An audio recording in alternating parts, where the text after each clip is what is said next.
I've often pondered what makes a Canadian.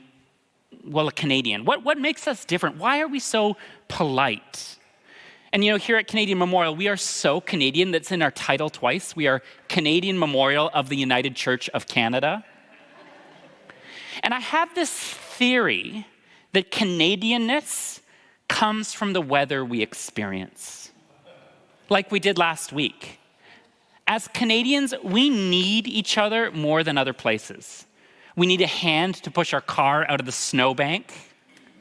We need a neighbor to sometimes clear our sidewalk out front if we've had surgery or injury lately. It's why I was raised that even if you couldn't stand your neighbor, you still made them a casserole if they were bereaved or bedridden. But nowadays, we're much more self-reliant, aren't we?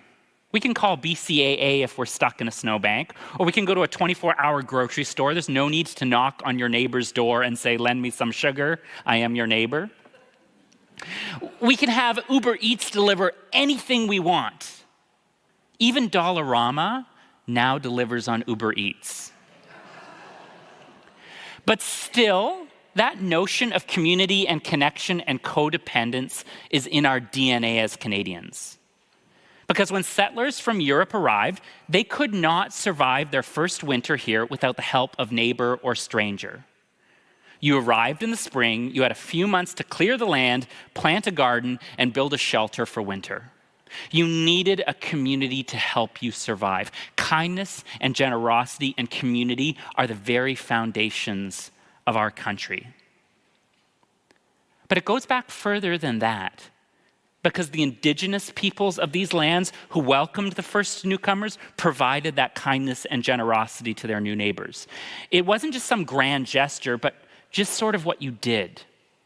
And so important is the notion of generosity to West Coast indigenous peoples, and so ingrained is it in the culture that there is a spiritual and religious practice known as the potlatch, in which indigenous community members came together with radical hospitality and extended wealth and redistributed it to ensure everyone had enough to endure the winter.